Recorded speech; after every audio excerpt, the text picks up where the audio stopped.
Hi hello வணக்கம். இது உங்கள் சிவி ஜோன். காலை வணக்கம் டு ஆல். எல்லோரும் எப்படி இருக்கீங்க? இன்றைக்கி பற்றின தரமான சூப்பரான 10வது வாரத்தோட 3வது நாள் காலை ஓட் நிலவரத்தை தான் நீங்கள் பார்க்க போகிறீங்க. அதுக்கு முன்னாடி பார்க்குற எல்லோரும் நம்மளோட சேனலை சப்ஸ்கிரைப் பண்ணிட்டு பாருங்கள், லைக் பண்ணுங்கள், கமெண்ட் பண்ணுங்கள், ஷேர் பண்ணுங்கள், அந்த ஹைப்பும் தட்டி விடுங்க. காலை வணக்கம். ஸோ இப்போ வாங்க அந்த வீடியோக்குள்ளே போகலாம். ஸோ முதல் கேள்வி உங்கள்கிட்ட, நேற்று கோட்டாஸ்க் உங்களுக்கு எப்படி பிடிச்சிருந்தது? அதில் உண்மையிலேயே சூப்பராக பண்ணது அந்த ஜட்ஜு மாதிரியாக இருந்தாலும் சரி, இல்லை வக்கீல், இல்லை ஆடியன்ஸு, இதில் இந்த கேரக்டர் எனக்கு ரொம்ப பிடிச்சது அப்படின்னா நீங்கள் யாரை சொல்வீங்கன்றதை சொல்லுங்கள். அதேமாதிரி குறிப்பாக விஜய் பார்வதியோட ரசிகர்கள் யாருக்கு நீங்கள் இப்போ ஓட் பண்ணிகிட்ருக்கீங்க அதை சொல்லுங்கள். அதே மாதிரி நேற்று விஜய் பார்வதியை வந்துட்டு அந்த ப்ரொமோத்திரியை பார்த்துட்டு கலாய்ச்ச பேர்களுக்கெலாம் வந்துட்டு அந்த எபிசோடு பார்க்கும்போது செம்ம மொக்கம் வாங்கியிருப்பாங்க. அதை பற்றி உங்களோட கருத்துக்களை சொல்லுங்கள். இப்போ வாங்க அந்த வீடியோக்குள்ளே போகலாம். ஃபர்ஸ்ட் பிளேஸில் யார் இருக்கா அப்படி பார்த்தீங்கன்னா நம்மளுடைய கானா வினோத் இருக்கார். இவர் எவ்வளோ ஓட்ஸ் வாங்கியிருக்கார் அப்படின்னு பார்த்தீங்கன்னா 78,216 ஓட்ஸ் வாங்கியிருக்காரு. ஓட்டிங் பர்சன்டேஜ் பார்த்தீங்கன்னா 31.59. தாறுமாறாக ஓட்டு வந்துட்டுருக்கு. கொஞ்சம் நெஞ்சம் கிடையாது, பயங்கரமாக ஓட்டு வந்துட்டுருக்கு.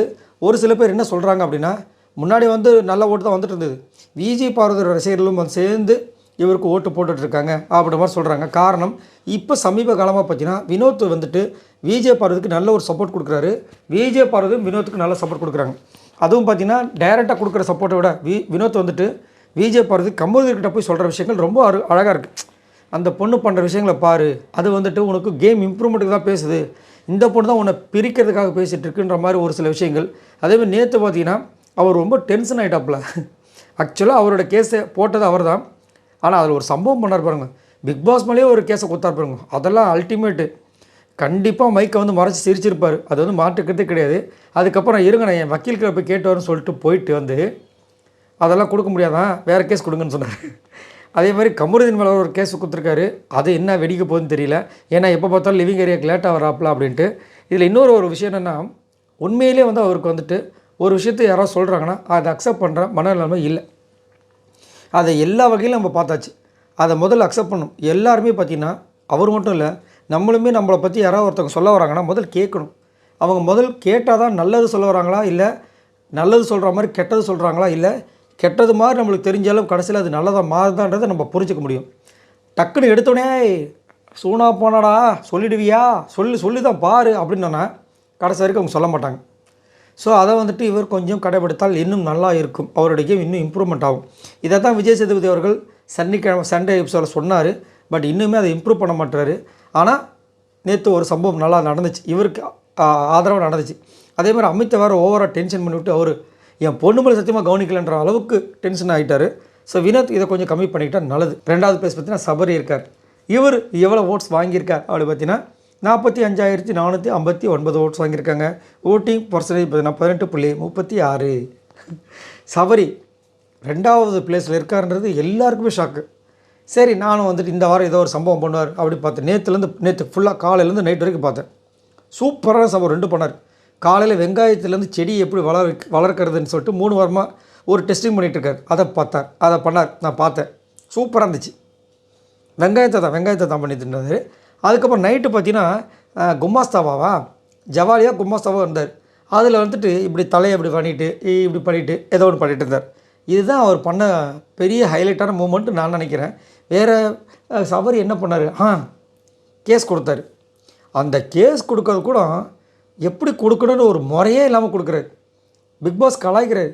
என்ன நீங்கள் எப்படி பேசிகிட்டு இருக்கீங்க, சாரி பிக் பாஸ், ஒழுங்காக கேஸை கொடுங்கய்யா அப்படின்றதுக்கப்புறமா கமருதீன் மேலே கொடுக்குறேன், ஏன்னா துரோகம்னு சொல்லிட்டான். அடுத்து இவர் இன்னும் காமெடி பண்ணிகிட்ருக்கீங்க. அவங்க ஒரு கேஸை 4 மணி நேரம் 5 மணி நேரம் வாதாடி போயிட்டுருக்காங்க. நீங்கள் ஒரு லைன் ஒன்னோட ஆன்சர் மாதிரி பண்ணிட்டு போகிறீங்கன்ற மாதிரி இருந்துச்சு. இதில் வேறு ஒரு சில பேர் சபரி தாங்க டைட்டில் வின்னர், நீங்கள் வேணால் பாருங்கள், ஏங்க மனசாட்சி வேண்டாமான்ற மாதிரி இருந்துச்சு. நீங்கள் உங்களோட கருத்துக்களை சொல்லுங்கள். 3வது பிளேஸ் பார்த்தீங்கன்னா கமருதீன் இருக்கார். இவர் எவ்வளோ ஓட்ஸ் வாங்கியிருக்கார் அப்படி பார்த்தீங்கன்னா 39,772 ஓட்ஸ் வாங்கியிருக்காரு. ஓட்டிங் பர்சன்டேஜ் பார்த்தீங்கன்னா 16.07. நேற்று ஒரு சம்பவம் சூப்பராக பண்ணார், எனக்கு ரொம்ப பிடிச்சிருந்தது. ஏன்னா கானா வினோத் அந்த கேஸ் வின் பண்ணோன்னு பாக்கெட்டுக்குள்ள கைவிட்டு அப்படியே நெக்லாக பண்ணியிருப்பார். உடனே அங்கே திட்டினார், ஏன்னா இது ஒரு கோர்ட்டு. அந்த இடத்துல யார் பண்ணுவாங்கன்னா வில்லன்ஸ் வின் பண்ணிட்ட உடனே ஒரு மாதிரி தென்னாட்டில் பண்ணுவாங்க, நீ ஹீரோ மெட்டீரியல் நீ பண்ணக்கூடாது சொல்லிட்டு கூப்பிட்டு சண்டை போட்டு வெளியே அதை சொல்லும்போது ரொம்ப நல்லா இருந்துச்சு அந்த பக்குவம்.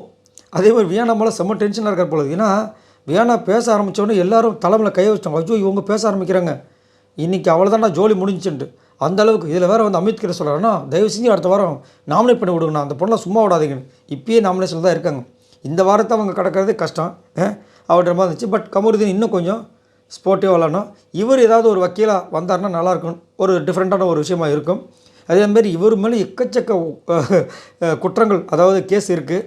திவ்யா போட்டிருக்காங்க, அப்புறம் கனி போட்டிருக்காங்கன்னு நினைக்கிறேன், அரோரா போட்டிருக்காங்க. அரோரா கேஸ்லாம் உள்ளே வரும்போது இவர் என்ன பண்ண போகிறா தெரியல. ஏன்னா அரோரா பயங்கரமாக கலாய்ச்சி விட்ருக்காங்க.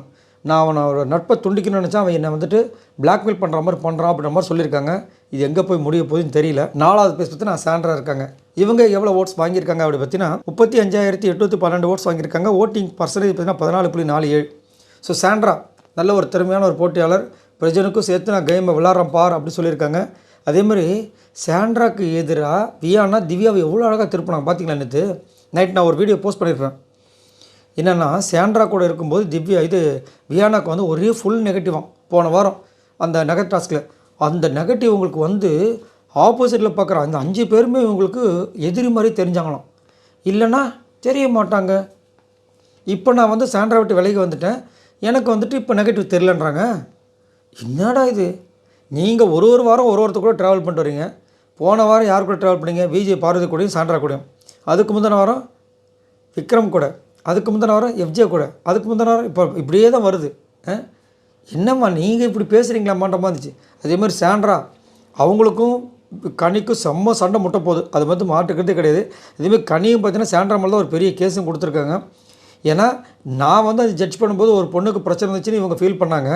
அதேமாதிரி இவங்க வந்துட்டு அந்த டாஸ்கில் வந்து 2 பேருக்கு வழி வந்தோடனே இவங்க இப்போ இது பண்ணாமல் சாரியும் கேட்கல. அப்போ அது மட்டும் உங்களுக்கு இன்றைக்கி இது கசக்குதான்ற மாதிரி கலாச்சி கேட்டிருக்காங்க. நாளைக்கு வரும்போது தான் தெரியும். ஆனால் வேணுட்டுமே கனி வந்து சாண்ட்ரா வம்பு இழுத்துட்டே இருக்காங்க. இது எங்கே போய் முடிய போகுதுன்னு தெரியல. 5வது பேஸ் தான் வியானா வந்திருக்காங்க. இவங்க எவ்வளோ ஓட்ஸ் வாங்கியிருக்காங்க அப்படி பார்த்தீங்கன்னா 17,412 ஓட்ஸ் வாங்கியிருக்காங்க. ஓட்டிங் பர்சன்டேஜ் பார்த்தீங்கன்னா 7.03. ஒன்டே கழுவிக்கிட்டே இருக்காங்க. நைட்டு வந்து பார்த்தீங்கன்னா திவ்யா கிட்ட சொல்கிறாங்க, திவ்யா அங்கே இருக்கிறதுல ஜட்ஜ்மெண்ட் நீங்கள் தான் சூப்பராக பண்ணிக்கலாம். எல்லாருக்கும் சிரிப்பு, எனக்குலாம் செம சிரிப்பு. ஏன் இப்படி பேசு இந்த பொண்ணு அவங்கள தேங்க்யூ.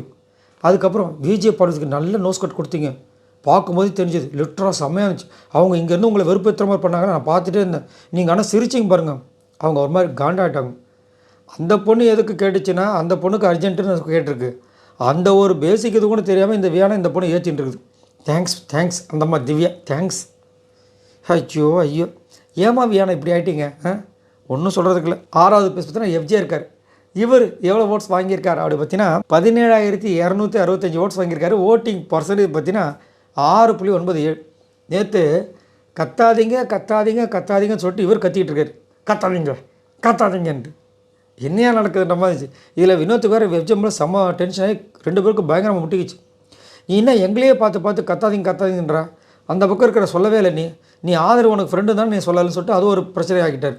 இதில் வேறு எஃப்ஜே நைட்டு சொல்கிறாரு, நான்லாம் இந்த மாதிரிலாம் கத்தவே மாட்டேன், எனக்கு மேலே எப்படி ஆதரவு கேஸ் கொடுப்பா, நான் சைலண்ட்டாக போய்ட்டு ஆமாம் நான் தப்பு பண்ணேன் தெரியாமல் பண்ணிட்டேன்னு சொல்லிட்டு கம்முன்னு வந்துடுவேன். பார்க்க தானே போகிறோம் இந்த எஃப்ஜேவோட ஆட்டத்தை. 7வது பேஸ் ரம்யா இருக்காங்க. இவங்க எவ்வளோ ஓட்ஸ் வாங்கியிருக்காங்க அப்படி பார்த்தீங்கன்னா 13,624 ஓட்ஸ் வாங்கியிருக்காங்க.